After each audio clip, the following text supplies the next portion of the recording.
Welcome to the word for today. May the grace of our Lord Jesus Christ be with you. Israel's largest freshwater lake, Lake Tiberias, is also known as the Sea of Tiberias, Lake of Gennesaret, Lake Kinneret, and the Sea of Galilee. The lake measures just more than 21 kilometers north-south, and it is 43 meters deep. The lake is fed partly by underground springs related to the Jordan sector or the Great Rift Valley, but most of its water comes from the Jordan River, which enters from the north. This lake is prone to sudden, violent storms that die down when the wind stops. One day when Jesus was napping in the boat with some disciples, a sudden storm was getting dangerous and they woke up Jesus. He reassured them and the storm stopped. Mark intends to show Jesus possessing the power to overcome evil and danger, followed by a collection of parables about God's reign or empire. Jesus rebukes the wind and orders the sea. He shouts at the demons. His power is engaged to cure the women's illness, and both the wind and the sea obey his commands. Mark has given a twist to the event by calling the lake sea. It was purposely mislabeled to evoke the miraculous event of God's power that liberated Israel from slavery in Egypt through the Red Sea. Mark's account also echoes some of Israel's psalms.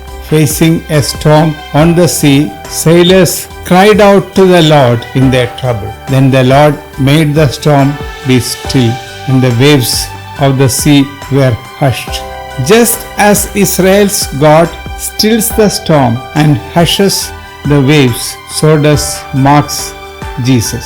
Psalm 65 is also suggestive. God silences the roaring of the seas, the roaring of their waves, the tumult of the peoples. This psalm links God's authority over the power of the sea with God's authority in human affairs.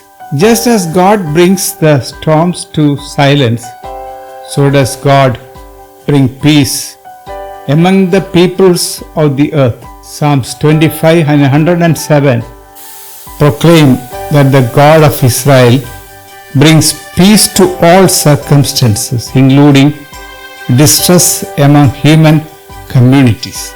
God delivered humankind from the threatening chaos symbolized by the sea. So does Jesus. The boat, it should be noted, is an ancient symbol for the church. Jesus, though present in the boat, is asleep, a common metaphor for death, and is awakened. Life and death are at stake in the storm, and Jesus holds the key to both. 6 times in Mark, the disciples are said to be seized by the fear that blends terror and awe. 2 are in the stories of the storms at sea. 2 others accompany passion predictions. The others are at the transfiguration and the empty tomb. All of these moments place us in the presence of God. A fisherman lives at the margins where life and death come together in a close embrace. They have their joys and frustration. We can always hear from them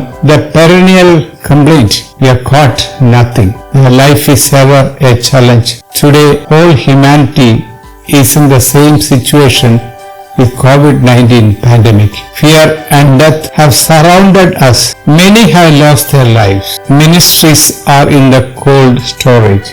Incidentally, we are used to the waves of the COVID virus. First wave has come and gone, and the second wave is still raging. Third wave, experts predict, is on the way. Today's message of the gospel should awaken us to the consciousness that Jesus is ever vigilant to protect us and lead us to our eternal destiny.